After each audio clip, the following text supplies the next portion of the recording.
Ir piekdiena, parunāsim ar ChatGPT, ir ļoti liels piekusiens. ChatGPT, tu mani dzirdi, tu vari ieteikt kaut kā tādā bišķi bēdīgā balsī, tu esi bēdīgā balsī un es esmu ļoti piekusis. Ko tu varētu ieteikt tādu padarīt, lai varbūt uzlabotu garstāvokli? Protams, es varu mazliet pieņemt tādu nogurušāku, drusku bēdīgāku toni, kad jūties tik noguris un gribās uzlabot garstāvokli. Varbūt ir vērts vienkārši atļaut sev kādu brīdi atpūsties. Var pamēģināt kaut ko pavisam vienkāršu, piemēram, uzlikt mierīgu mūziku, dziļi ieelpot un izelpot, vai vienkārši padomāt par to, ka nav jau obligāti visu laiku jābūt enerģiskam. Reizēm ir pilnīgi normāli vienkārši būt mazliet nogurušam un dot sev atļauju atpūsties. Varbūt tev ir kaut kādas speciālas norādes cilvēkiem, kas strādā drukas uzņēmumos, visu dienu, visu nedēļu drukāju, un tagad nevar saprast, kā no tā atslēgties.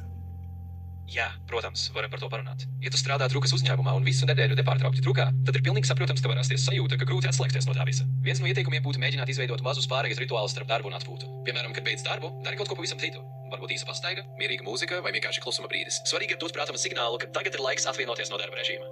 Un atceries, ka reizēm vienkārši pateikt sev, ka ir labi atļauties atpūtu, varbūt pats svarīgākais solis.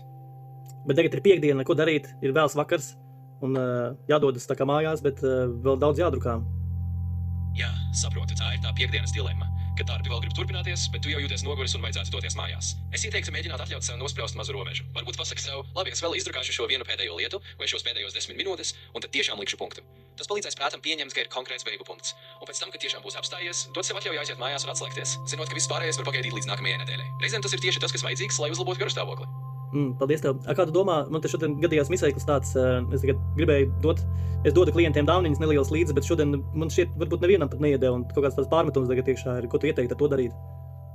Tas ir pavisam saprotams, ka tā var justies. It kā pašam sev mazliet pārmestu, ka nesanāca izdarīt kādu mazu laipnību, ko bija iecerējis.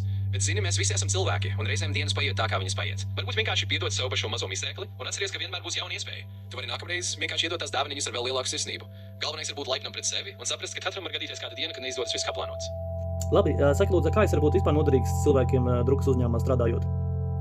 Protams, cilvēkiem, kas strādā drukas uzņēmumā, bieži noder tādas lietas kā maza ikdienas atslodzes brīži un sava veida rutīnas, kas palīdz neiztekt. Piemēram, tas varētu būt kāds īsts pārtraukums ik pēc pāris stundām, lai iztaipītos vai padzertu ūdeni. Tāpat var noderēt arī kāda radoša aktivitāte, kas nav tieši saistīta ar drukāšanu, lai atsveicinātu prātu, piemēram, īsa pastaiga ārā vai pat neliela meditācija. Un, protams, vienmēr palīdz arī komandas atbalsts un sapratne. Reizēm ir vērts atgādināt viens otram, ka viss nav jāpaveic perfekti un ka ir pilnīgi normāli paņemt pauzi. Jā, bet kā es varu būt noderīgs klientiem, kolēģiem, kā es varu viņiem palīdzēt ikdienā, piemēram, vai varbūt šādos momentos?